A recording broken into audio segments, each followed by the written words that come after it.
I am sort of running this meeting, but Sara Dixon from QSAT is here as well to help me and correct me when I get things wrong. Um, I am Academic Integrity Officer in Psychology on Faculty AIO for Fells, and until recently I chaired the university's Academic Integrity Network. I was closely involved in redrafting the COVID regulations and also redrafting the new regulations that came into effect in August this year. So the point of this workshop is for me to kind of go through for you what I think are sort of key elements to the changes, really to flag up what they are, have a think about their implications and what it means to us in actually using and understanding and applying the regulations. And I've geared this workshop primarily to academic integrity officers, but of course, if you're not an AIO and you're just interested to find out more about the regulations for whatever reason, I hope it will be useful to you as well. I said at the beginning that I'm really bad at spotting when people put hands up and reading things in chat and all of that. And Sara is not only going to put me right when I get things factually wrong, as I doubt this will, but to point out when there are questions. So if you have questions at any point, hopefully, I think there'll be quite a lot of time at the end for us to sort of talk about things. But if you want to interrupt as we go through it, if there are things that you'd like to raise or discuss, then please do. So, first of all, I thought I'd just sort of try to set the context for why the changes were made. And I've been involved in redrafting the regulations for about 10 years now, so I've done quite a lot of work on these. And actually, the changes that we've brought in this time are the biggest ones that I've ever seen. Although you might think they're quite limited in scope, there's quite a sort of substantial change in emphasis in the regulations overall, as well in some of the sort of key elements of detail. So on the AI network at the university, we have representation from all the key stakeholders, including administration, QSAT, CQA. We have student representation directly. We have SUSU representation, AIOs obviously as well. And within this group, there was a very strong feeling, particularly backed up by SUSU, that it would be very helpful to have a change in emphasis away from the kind of dry, disciplinary, punitive sort of background that these regulations, I believe, come from, towards a more educative one with an emphasis on learning opportunities, with a realization that at some point in their academic career, I would say every student is going to do something that technically doesn't maintain academic integrity. People make mistakes, people learn. And this is while still recognizing that there are breaches of AI, there are problems that will require a disciplinary consequence. There are also a lot of others that actually could be more beneficially handled in different ways. So it's to encourage students not just to sort of have a fear of the process, to worry about what's going to happen to them as a result of it, but actually to try to change the ethos, not only for students, but for us all as academics, actually onto one that's positive, that is about giving students opportunities to learn, to practice, to understand the importance of AI, what it actually means, and to integrate it more deeply into their academic practice. There was a long-standing difficulty that SUSU is particularly aware of, but I think probably all AIOs are, which is that under the old regulations, in minor breaches, which were specifically to be applied when there were breaches that were limited in scope and resulting from inexperience or lack of understanding, this would actually be recorded as a formal breach on a student's transcript, which could be declarable to future employers, to future programs of study, for a really very small scale problem that by its definition occurred when the student was in a position where they didn't understand things fully. The way that things were recorded on Banner actually didn't differentiate between major and minor breaches in themselves. It simply recorded the penalty. And there's a very strong feeling, actually, and this is a word I won't use again, but how this revision to the regulations came about initially was the idea of decriminalising the minor. That was the starting point, and we came quite a long way from there. But that was just the sort of very genesis of what resulted in what we're talking about today. So, in recognition that students do things that not maintaining AI in their work and working practices, we wanted also to formally include opportunities for students to learn about maintaining AI without a breach being recorded on their record. There were some changes made in the COVID regulations. This is specifically in relation to proposed penalty letters, that the overall feeling was that these were very helpful. So we wanted to retain what we felt was best about those changes.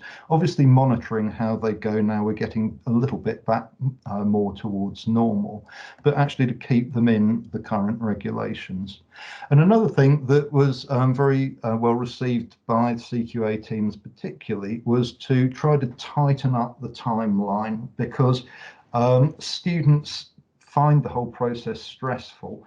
A lot of the response deadlines were 10 days, so the process became really quite extended. So we wanted to try to make things happen more quickly, but without detriment to the students. So I'll say a little bit more about that later on. So the key changes, I've mentioned most of these already, but the one that's particularly eye-catching is getting rid of the major and minor breach distinction. We used to have stage 1, stage 2, stage 3 a long time ago. The minor and major was a sort of contraction of those. But actually, in doing this, they thought, well, let's actually just bring this down to the bare essentials of no breach or breach when we're actually looking at a case. It gets a little bit more granular than that, as you'll see, but I think this actually is a really big and important and positive change in the regulations. Within doing this, we actually put into the regulations the concept of poor academic practice. Now, I'm sure this is a term that we're all familiar with, and it's probably one that most of us have used when we've actually we've been given a case as an AIO to look at, and we decide, well, say to the marker, for example, well, actually, no, I don't think a formal case needs to be brought here. This is poor academic practice. It could be dealt with within the normal feedback process. So it's a concept that's familiar. We've actually tried to pin down exactly what it means, and perhaps it's slightly different from that illustration that I gave just now. But this actually is a really central change within the regulations. We've also brought in the idea of signposting to additional learning, and this is particularly in relation to identification of poor academic practice.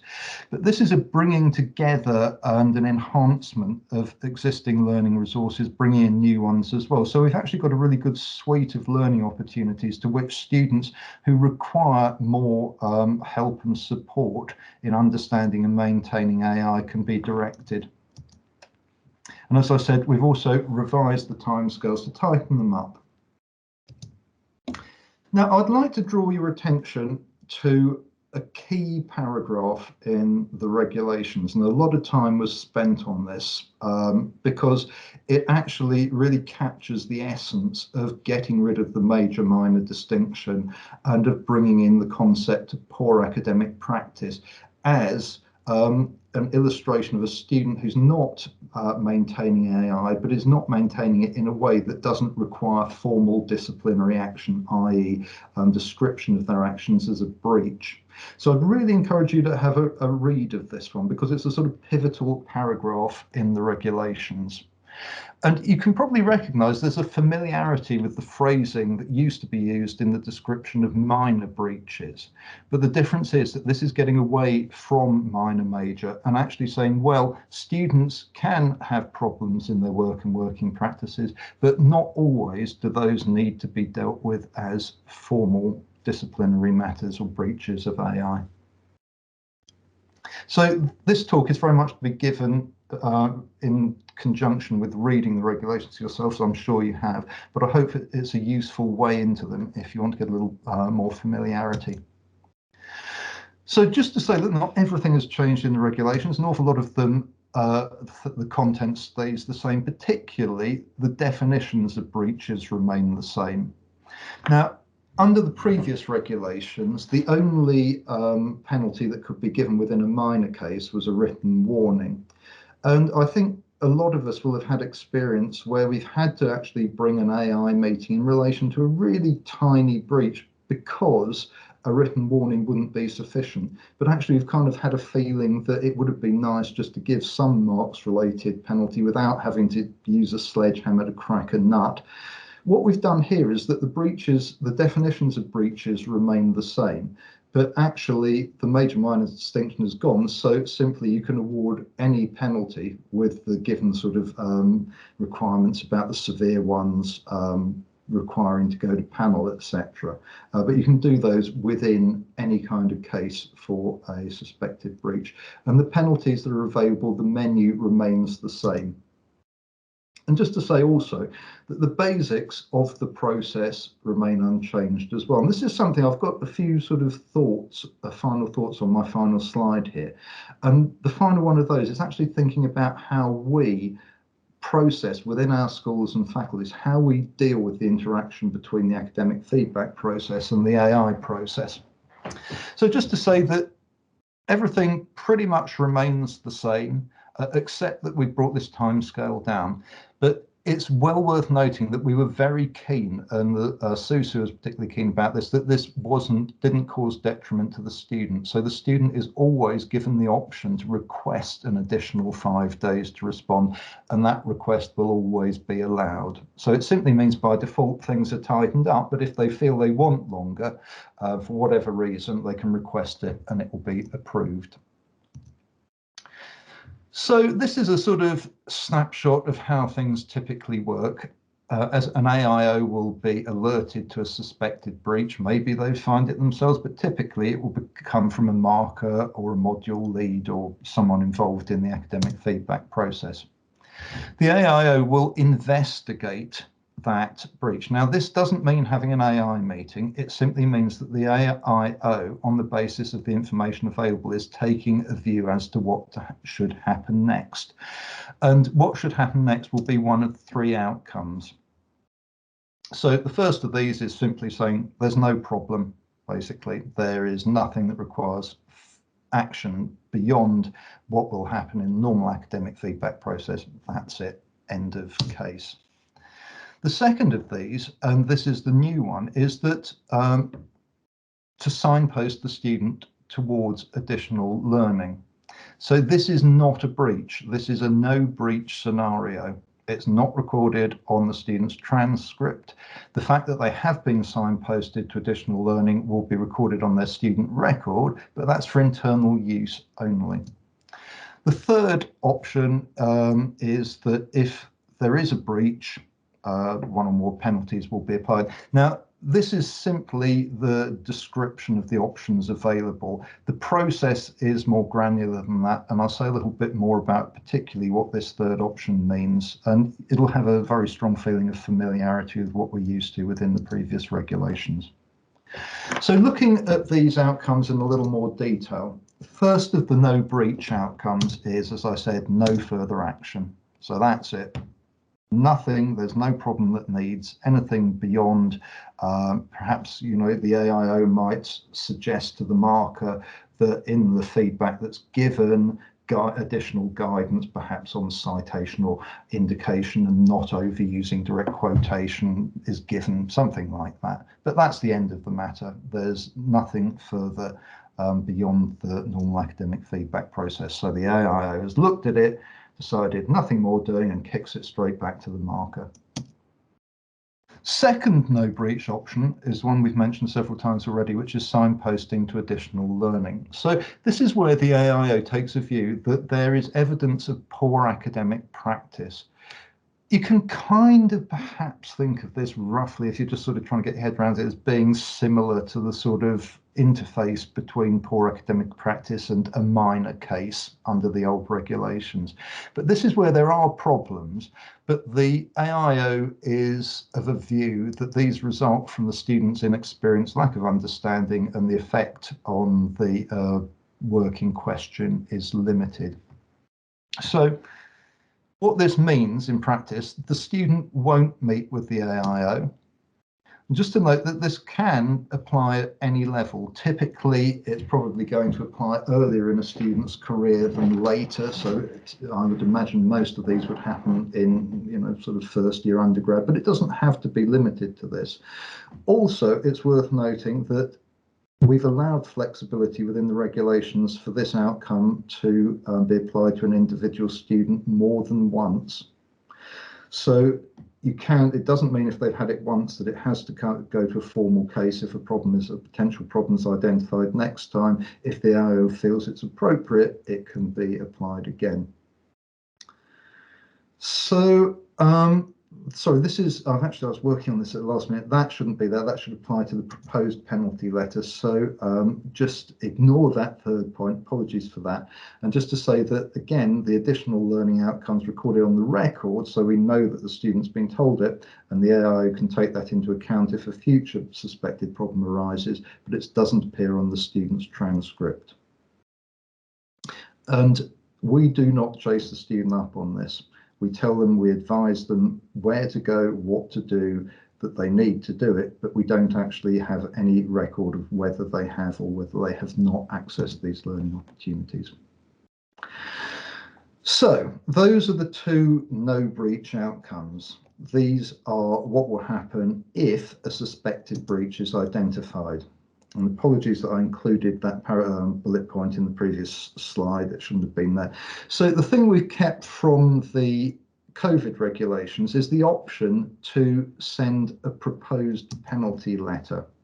So this will happen if an AIO investigates a case, decides that a breach in their view has taken place, and instructs the CQA team to let the student know that the AIO believes that a breach has taken place, describes what it is, why they think it's happened, and what they think the appropriate penalty would be. This can be done, and this is taken directly from the regulations, only if there's no previous penalty applied on the student's record. And if it's within the written warning, mark excluding credit and resubmit for reduced maximum mark penalties. And really importantly, that this is only to be used when appropriate. So it's for straightforward cases that can be made clear to the student within the rationale and any additional feedback that is given within that. So it would be potentially, it could be quite easily possible for this penalty to be misused, this outcome to be misused. It can't be used as a shortcut. It can only be used in really limited small-scale cases in which the AIO is confident that a meeting with the student is not required. And it's worth noting also that this isn't a confirmation that a breach has occurred. It is telling the student that the AIO believes that that is the case and inviting them to respond. Whether or not that breach or suspected breach is confirmed depends whether the student actually accepts the outcome and the penalty, or whether they ask for a meeting, and then obviously what the outcome of that meeting would be. So the second breach or suspected breach outcome is the AI meeting, with which I'm sure we're all familiar with. So this remains exactly the same as it was previously, except the timeline has been reduced from 10 to 5 days. The outcomes, of course, can be to take no further action. They can be to signpost to additional learning. It could also be to decide that there has been a breach and either impose a penalty subject to the requirements of paragraph 6.7.2a, or to request that an AI panel be convened to determine the penalty, or simply to kick it onto an AI panel without actually deciding a penalty. So this is very much the same in spirit and practice as it was in the previous version of the regulations. So really, this is all I've got to say. I hope that the changes sort of seem sensible. I have just tried to pull out what I think are the key points, and really I wanted to allow time for us to be able to discuss the ideas that we've talked about and any other things that have come up for you in looking at the new regulations. But before I throw it over to questions and discussion, I just want to reiterate the point that proposed penalty letters are kept because they increase the flexibility, the sort of menu of options with which from which an AIO can select in how to deal with the case. It means that you can actually deal with cases without calling a meeting when they are, you feel, of insufficient scope to warrant actually having a meeting. Of course, the student, when they receive the penalty letter, can request a meeting so they don't have detriment there. Or if they want to say, hands up, you're absolutely right, I'm sorry, I do understand, then they can just accept the penalty. I would say always when you are writing outcome letters, and particularly when you're working with CQ18 to put out proposed penalty letters, make sure you give a really good rationale. Explain to the student exactly what the problems are and why you believe they are problems and why they've resulted in the penalty or the outcome that you believe should be awarded.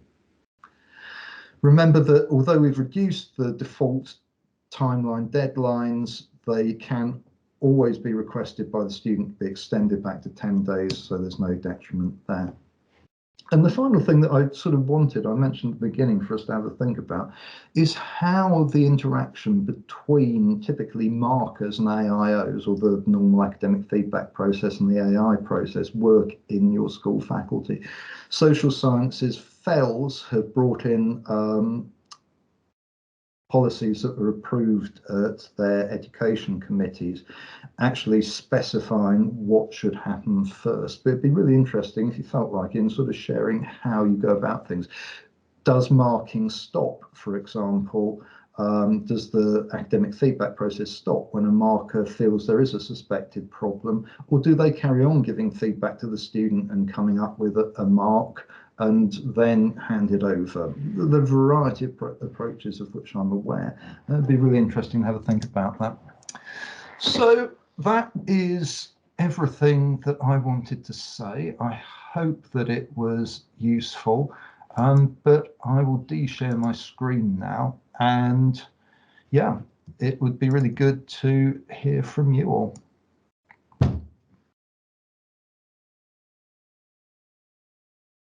Hi, Lex.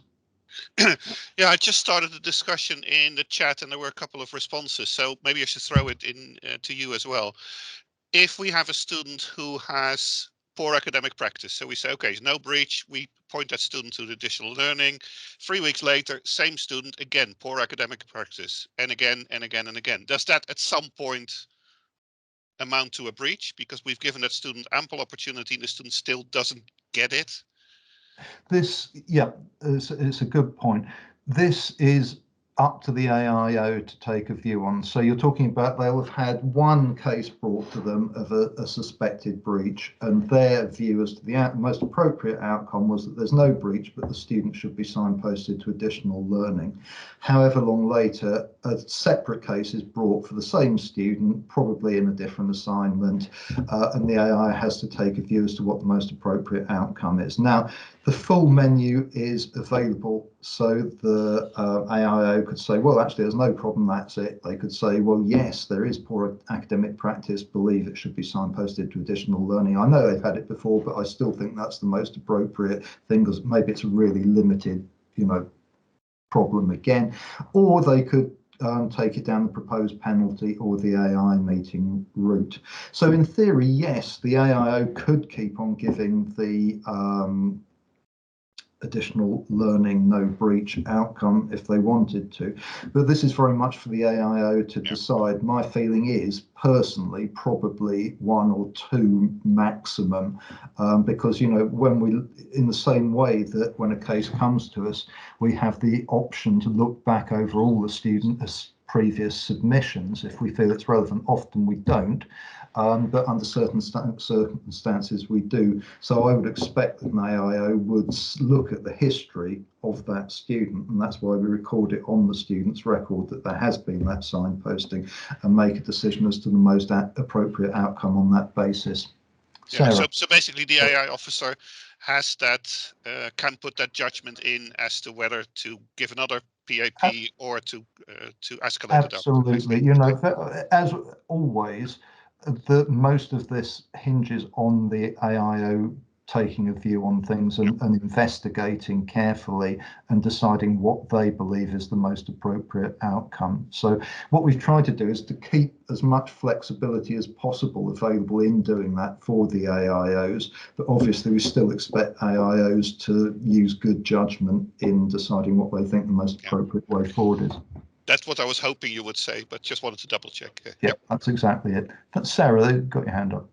Just to add a slight nuance to Lex's question, of course, if students have had a number of assignments all being submitted together and haven't had the opportunity to undertake the additional learning, then you wouldn't then attach additional learning or count those poor academic practice over and over and over again. You'd treat it as sort of one poor academic practice, if you get what I mean. Yeah, this is a broader question actually, because it wouldn't apply only to poor academic practice. This would be in consideration, you know, even if there were quite substantial problems that the AIO felt required an AI meeting, you know, with potentially sort of serious penalties, that if things are cumulative, so the AIO knows that the student has had feedback in an AI meeting previously, and that's been done and completed, and then there's a second AI meeting, that would typically be regarded as more seriously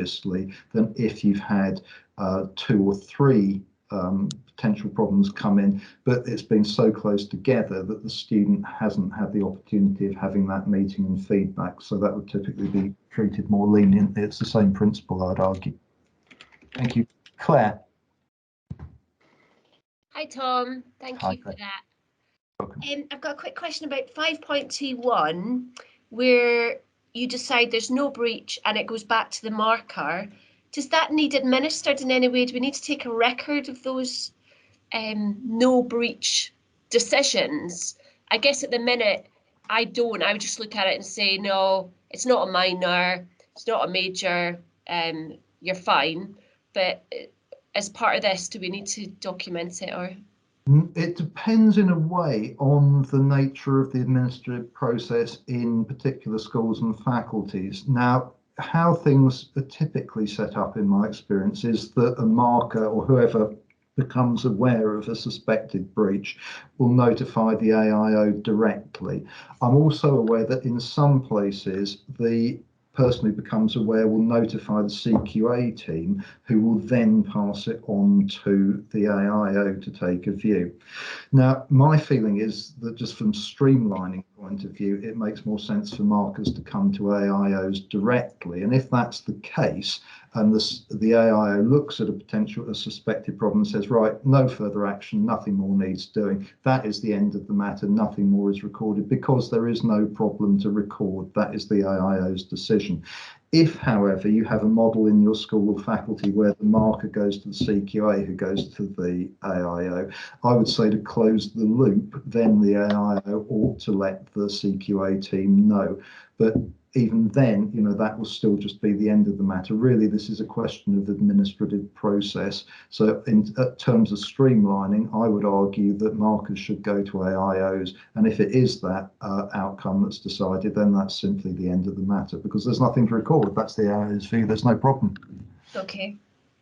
I guess the only issue is if sometimes within a particular module, you might get a couple of cases, particularly with us, if it's a very short piece of work and it's really heavily scientific content, and it might be a problem actually with the module or the way they've set the piece of assessment that needs considering. I guess that's maybe the only time you Can I come back on this as well? Because Claire's asked a really live question. As of only yesterday, the chair of AQSC was asking for data, like how many cases have we found to be a not breach, and the issue is we don't actually record that data. So the data that we record is on Banner, and whilst we put potential cases onto Banner, as soon as they're found to be not breached, we remove them. So there, it isn't stored at the moment. There's nowhere for it to be stored. That's not to say in the next year there won't be a change of that, but it will require a system change. So purely from a reporting point of view, or for the reasons that you suggested, Claire. I guess it's educating the academics as well, because I guess they've brought it to you because they have concerns. And where have their concerns come from? Is that maybe not interpreting Turnitin scores correctly and that sort of thing? Mm-hmm. Yeah. I agree. And I think actually we were talking about this recently, because to me, actually, reporting to exam boards, AI problems are very closely well correlated with problems with assessment design, and actually it's a very good way of assuring quality within programs that the AI process is used, not as an absolute, but as a helpful indicator of where there may be problems that require further investigation. So the question is really whether there is a problem or whether there's not a problem. And at the moment, what Sarah said is absolutely correct, because the AI has decided there's not a problem, it's not recorded. But I would argue, even within the current system as it's arranged, if there are multiple data points where there is, signposting to additional learning, where there is a proposed penalty or an AI meeting called, that those actually still provide valid indicators of something that potentially needs closer inspection within the programme. Yeah, great, thank you. Will there be a flowchart, Tom, that I can laminate and stick on my boards? Sarah, do we have a flowchart? You still there, Sarah? Or because we certainly used to, and I have a feeling that we did, but I can't remember whether it's actually appended to the regulations formally or not. My apologies, the Amazon delivery guy arrived. Please, can you ask the question again? It was simply, Claire was asking whether we have a process flow chart. Yes, there is. I'll send you a link to it, Claire. Oh, great. Thank you. Thank you. I'll put it in the chat for this presentation, actually. Thanks. Brilliant, super, thank you. Richard. Hi. I was just going back to your the point you were talking about, the streamlining and going directly from the marker to the AIO, and circumventing the sort of the CQA. Of course, we do in health sciences use the CQA. And Chris is on this call as well. I'm not sure whether this is going to be something which we're going to continue with, but of course, in this situation, we've got 3 AIOs in health sciences because we're a large school. But what the CQA do is inform us whether there's been a prior investigation or a prior breach or prior suspected breach for each student. And of course, if we're dealing with sort of the suspected or previous PAPs or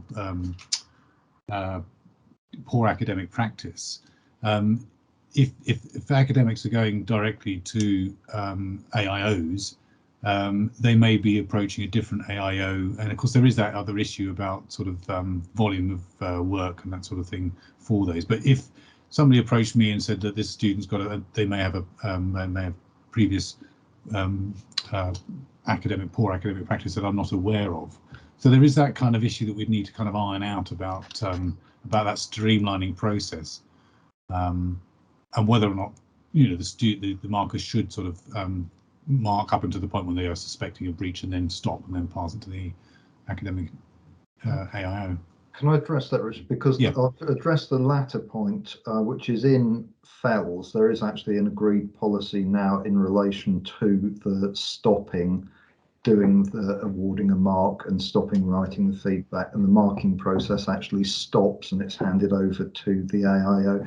This perhaps hasn't been circulated explicitly enough yet, but there is actually a policy in place about that. That's a little bit outside the scope of actually what we're talking about, but it was the item that I wanted to sort of hear what different people do. I think the question that you're talking about actually applies probably to previous breaches as well, but this is something that really is a matter of internal process within a school or faculty. I'm aware that you have multiple AIOs, and the CQA team kind of works to divvy up the work, you know, which cases go to which AIOs. If that works for you guys, well, that works for you guys. If the CQA team, it obviously means an increased load on the CQA team. I think we've actually within the faculty discussed a potential alternative model to that. But if it works for academics and administrators, well, there's nothing actually to stop it happening like that. So it's, you know, to me, this is not something that is specified within the regulations. There actually isn't a policy that I know of about either. So it's really a question of agreed internal process. But even if it does go directly to the AIO, what the CQA team is, they'll simply look on the student's banner record and they'll see whether there is a previous breach, or in this case, a previous poor academic practice logged, and they would let the AIO know. The AIO is equally well equipped to do that for themselves as the CQA team. So really, you know, this is whether the CQA team does it for the AIO or whether the AIO does it for themselves. Okay, I'm not sure how I would identify whether somebody had got a previous breach. You go to banner, you can do it under self-service, faculty services, student marks and assessment, I think something like that, and it will show you. Okay, so I've relied too heavily on the CQA. Academic and academic integrity. Okay, thanks. You're welcome.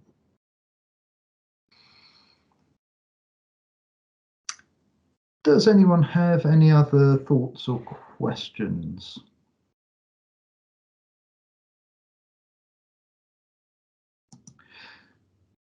So hang on, have we got any other hands up? Hang on, Sarah, can you help me out with have we got questions coming in the chat here? Sorry, I've been looking at hands up rather than the chat. So have Tom, I've got two questions. The most recent one's just come in from Edelson. Sorry, my apologies. Did you want to ask that directly? Or I can read it out. It says, do small breaches appear? Yeah, I can. Sorry.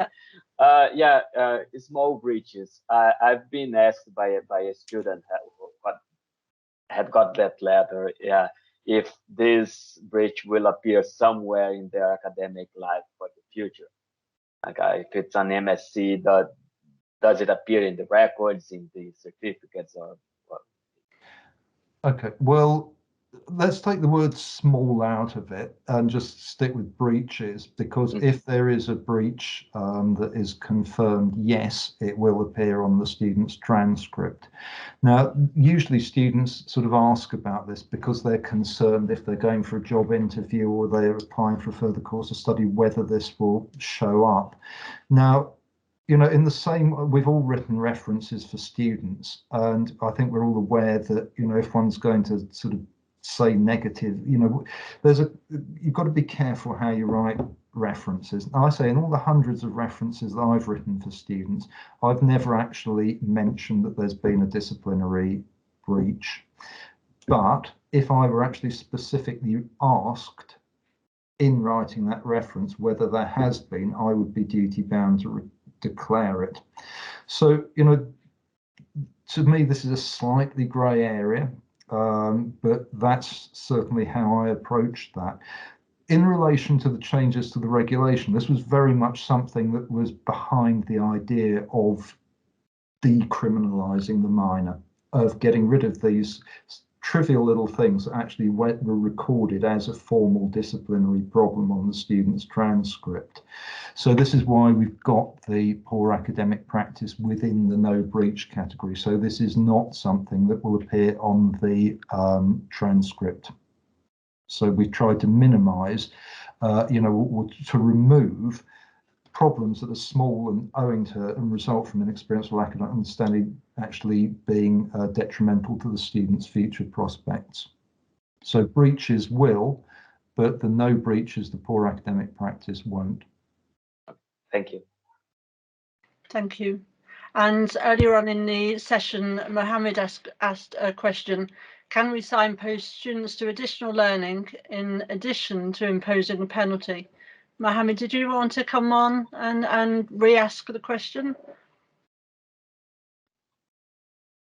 Yeah, I guess it's the same question, because I personally believe that if a student like commits very minor, I'm sorry for saying minor, breach, and we need to signpost them to additional learning. So this applies even more, or at least equally, to students who commit significant breaches. So why not to impose a penalty in addition to this additional learning? Thank you.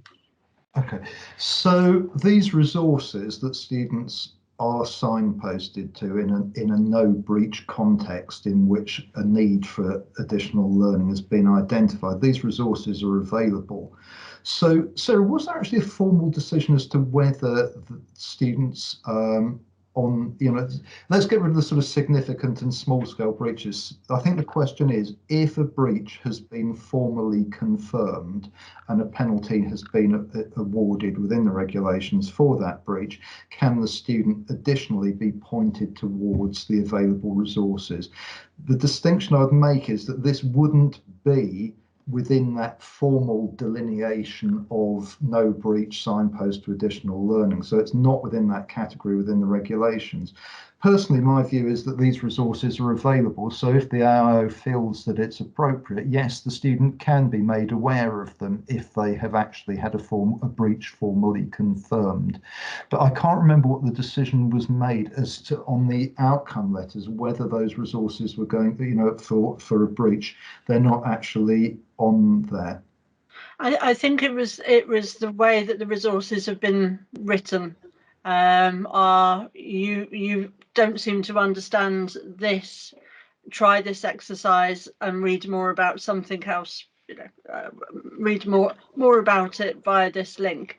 I think when it comes to supporting those that have a breach, I think that's another piece of work, and perhaps more intensive resources that either need to be signposted or collated into possibly a similar sort of resource for students. Yeah, because the outcome letters have always pointed students towards additional sources of information and learning opportunities and support. So, this is a kind of ongoing thing. Yes, these resources are still being developed and enhanced and added to. But I think what you need to do, yes, there's no reason why, as an AI, if you felt it was appropriate, for example, in a meeting, to say, well, look, here are these additional places that you can go to learn more about it. That's absolutely fine, but I think we need to separate the idea, this outcome of no breach signposting to additional learning, because there's poor academic practice, from a breach having been formally confirmed and additional learning opportunities being offered as appropriate. Does that answer the question? Yes, thank you. Can I add just additionally, Tom, so there's also been a question of why isn't every student enrolled on the additional learning? If it's that good and it gives the basics, why isn't every student? And I think that, so I mentioned it with regards to what Mohammed asked, but also at the start of the session, there was a good conversation about whether there's an institutional resource for about academic integrity. Again, I don't think it was built with a general all student audience in mind, but as I said in the chat, the Students' Union president has challenged the AI network to start exploring an institutional wide resource, and hopefully we can progress that. Yeah, no, it's certainly something that's well worth having on the Academic Integrity Network's agenda, but it's quite an extensive agenda already. So yes, indeed. Thank you. Any other questions? So I can't see any other hands up.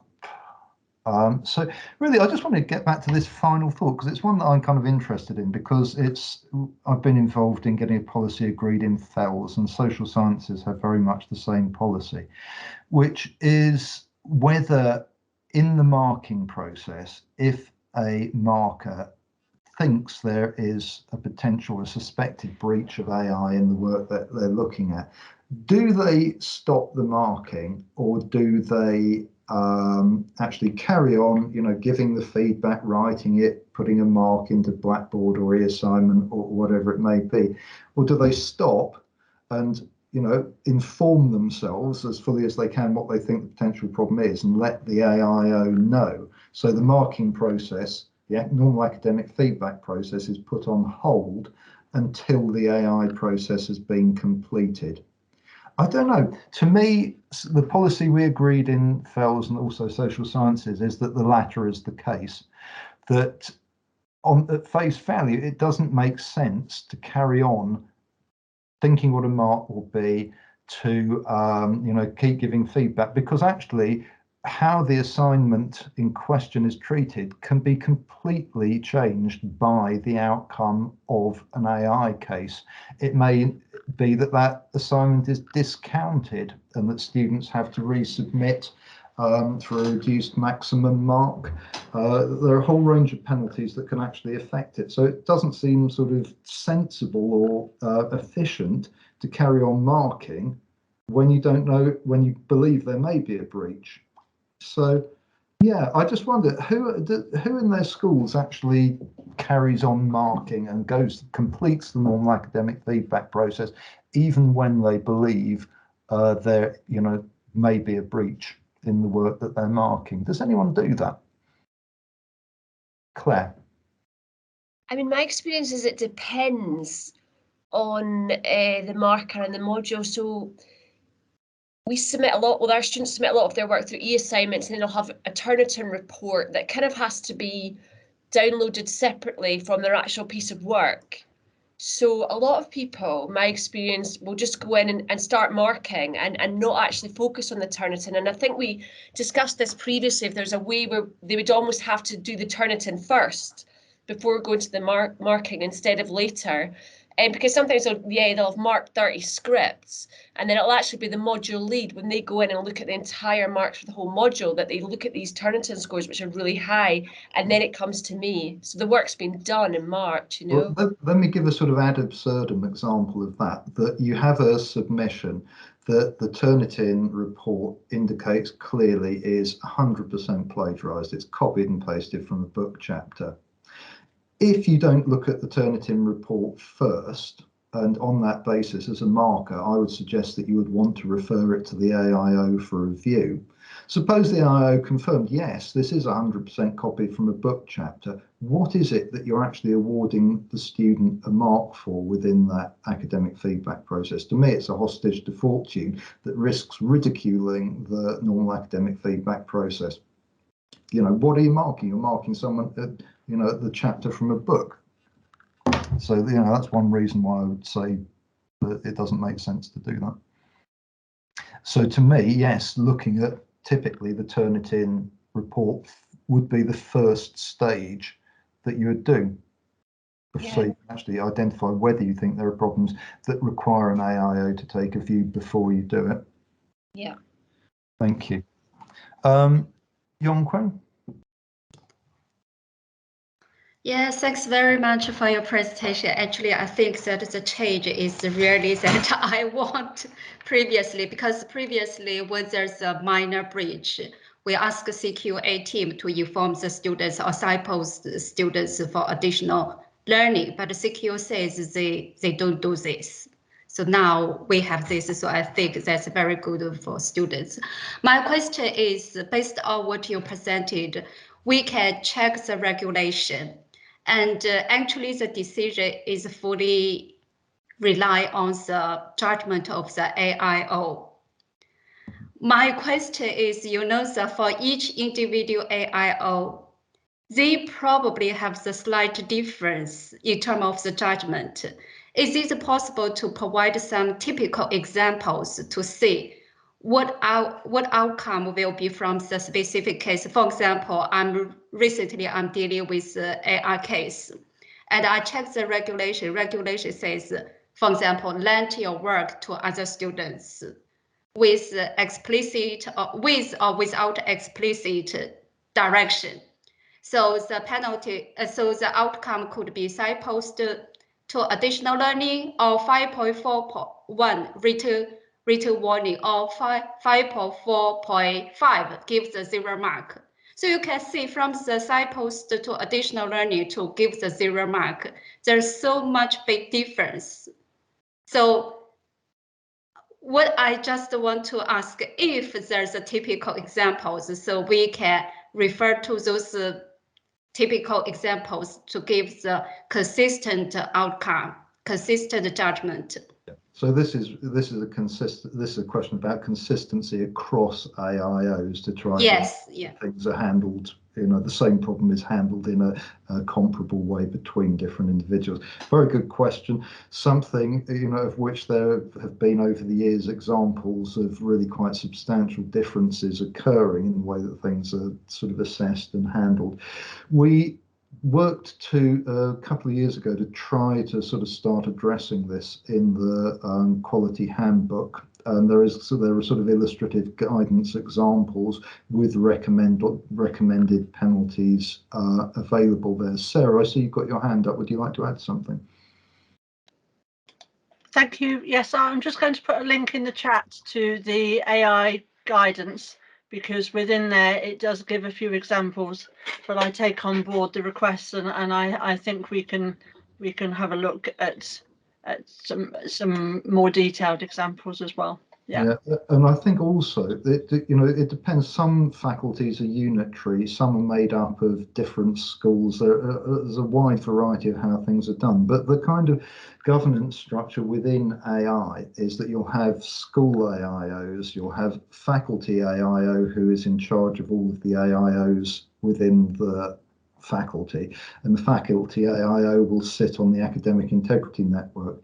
So depending on how schools and faculties are organised, I see it very much as the remit of the faculty AIO to work to ensure consistency in practice among the AIOs for whom that person is responsible. So there's that additional level of kind of bringing together. There should be faculty AIOs groups meetings where things like this can be discussed as well to facilitate that happening. It's a very good question. You know, the same thing could be said about the marking process, which is why we have, you know, internal and external moderation as well.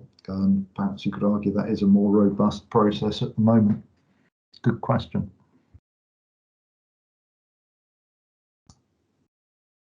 Any other questions? Sarah, can you think of anything that I have neglected to mention that would be helpful, or do you think we can end the meeting here? No, I think your timing is perfect, and I don't think there's anything else that I need to say. Thank you. You're very welcome. And thank you all very much indeed for coming on. Great to see you, albeit virtually. And yeah, good luck with everything. And I hope it works well. If you've got feedback about the regulations, do let Sarah know about it, and she will pass those on to the Academic Integrity Network. So it'll be interesting to see how things go in practice this year. Thank you very much indeed, folks. Thank you. Thank you. Look after yourselves. Thank you. Thank you very much. Thank you. Bye.